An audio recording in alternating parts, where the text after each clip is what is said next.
Class में। आज का अंतिम टॉपिक है मादा प्रजनन तंत्र। और मादा प्रजनन तंत्र में पहला प्राथमिक अंग होता है क्या?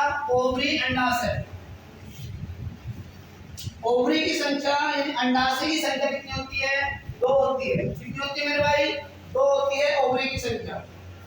ओवरी काम क्या करती है? एग का निर्माण करती है, एग को रिलीज करती है, अंडे को निर्माण करती है। अंडाशय का तो कार्य क्या है? अंड जनन प्रक्रिया द्वारा अंडे का निर्माण करना। अंडे का क्या करना मेरे भाई? निर्माण करना। और अंडाशय की बाहरी झिल्ली को डिंब ग्रंथि, डिंब ग्रंथि या स्ट्रोमा, अंडाशय की बाहरी झिल्ली को डिंब ग्रंथि स्ट्रोमा कहा जाता है। और ये काम क्या करती है मेरे भाई? ये काम करती है अंडाशय को सुरक्षा प्रदान करती है। अंडाशय क्या करती है मेरे भाई? सुरक्षा प्रदान करती है। अंडाशय जब अपरिपक्व अवस्था में होता है यानी उसका विकास पूरा नहीं होता है मेरे भाई, यानी से बोलते हैं परिपक्व। अंडाशय को जब बोलते हैं ग्राफियन फोलिकल के नाम से जाना जाता है। उसके बाद जब वो एग परिपक्व हो जाएगा, उसका पूर्ण विकास हो जाएगा, तो उसे क्या बोलेंगे? उसे बोलेंगे ओवा, यानी अंडाशय के नाम से जाना जाता है। उसके बाद अंडाशय से 2 प्रकार के हार्मोन का स्रावण होता है। जो अंडाशय होता है, जो ओवरी होती है, उससे 2 हार्मोन्स का रिलीज होता है। रिलीज होते हैं मादा हार्मोन। कौन से मेरे भाई? एस्ट्रोजन, एक होता है प्रोजेस्टेरोन। एस्ट्रोजन जो होता है मादा हार्मोन होता है, क्या होता है मेरे भाई? उसे बोलते हैं मादा हार्मोन। क्या होते हैं? मादा हार्मोन, मादा हार्मोन। और जो प्रोजेस्टेरोन होता है उसे बोलते हैं गर्भाशय हार्मोन, गर्भाशय हार्मोन, यानी प्रेगनेंसी हार्मोन कहा जाता है उसे। क्या कहा जाता है?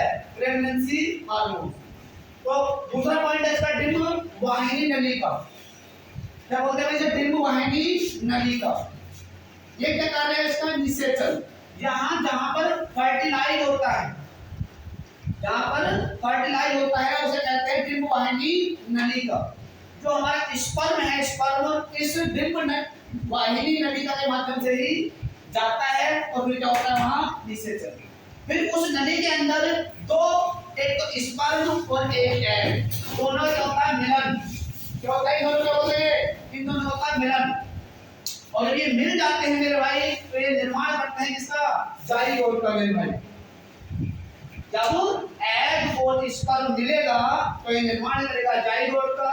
और ये जो डिंब वाहिनी नलिका होती है यानी जाइगोट होता है, एकल कोशिका होता है मेरे भाई। क्या होता है? एकल कोशिका। उसके बाद तीसरे नंबर पर यूटेरस, जिसे बोलते हैं गर्भाशय। ये एक प्रक्रिया है। कौन सी प्रक्रिया है मेरे भाई? इसे बोलते हैं ब्लास्टोसिस्ट प्रक्रिया।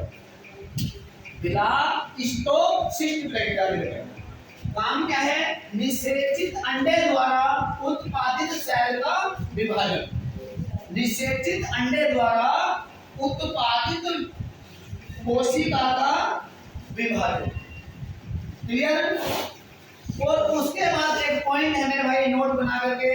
जैसे कि मान लेते हैं कोई पुरुष है, वो अपनी नसबंदी कराना चाहता है, यानी वो बाप ही नहीं बनना चाहता, ठीक है ना? उसे शादी नहीं करनी, तो मेरे भाई उसे क्या कराना होगा?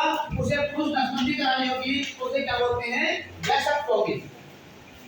अगर मान लो कोई पुरुष बाप नहीं बनना चाहता, शादी नहीं करना चाहता, वो ठीक है ना, अपने स्पर्म को वो रिलीज नहीं होना करना चाहता, तो उसे क्या करनी पड़ेगी? पुरुष नसबंदी। और उसे क्या बोलेंगे? वैसक्टोमी। क्या बोलेंगे मेरे भाई? वैसक्टोमी। और कोई महिला है, महिला वो बच्चे पैदा नहीं करना चाहती, उसे बच्चा पैदा ही नहीं करना, तो वो क्या कराएगी? उसे बोलते हैं महिला नसबंदी। और महिला नसबंदी को बोलते हैं ट्यूबेक्टोमी। क्या बोलते हैं मेरे भाई? ट्यूबेक्टोमी। और लास्ट पॉइंट है मेरे भाई मासिक धर्म चक्र। क्या है मेरे भाई? मासिक धर्म चक्र। तो मासिक धर्म चक्र इस ब्रह्मांड में जितने भी माता हैं, जितने भी महिलाएं हैं, सबको क्या होता है? एक मासिक सर्किल होता है। और मासिक सर्किल की जो अवधि होती है मेरे भाई, वो 28 दिन की होती है। और 28 28 दिन में भी 14, 15 और 16, 14, 15 और 16, 16वें दिन कर्वेक्स पर क्या हो जाता है, स्वेलिंग आ जाती है। कर्वेक्स पर क्या जाती है मेरे भाई, स्वेलिंग आ जाती है। और स्वेलिंग आने के बाद वो इंतजार करता है, यानी एग जो है, अंडा जो है, जो माता की ओवरी से रिलीज हुआ है अंडा, वो इंतजार करता है मेरे भाई किसका, स्पर्म का। और वो 14, 15 और 16 वो 3 दिन तक इंतजार करता है स्पर्म का।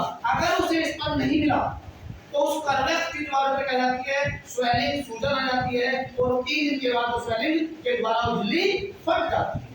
और फटने के बाद उससे ब्लड निकलता है और वैजाना के माध्यम से वो बाहर निकल जाता है। उसे बोलते हैं पीरियड, यानी मासिक धर्म चक्र।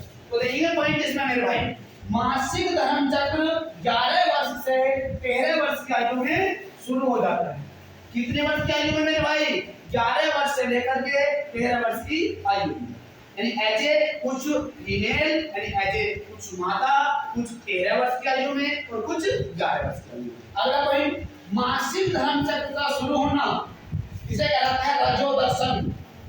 और मासिक धर्म चक्र का खत्म होना उसे बोलते हैं रजो निवृत्ति, रजो निवृत्ति। और लास्ट पॉइंट है, मासिक धर्म चक्र की अवधि कितनी होती है, 28 दिन की होती है।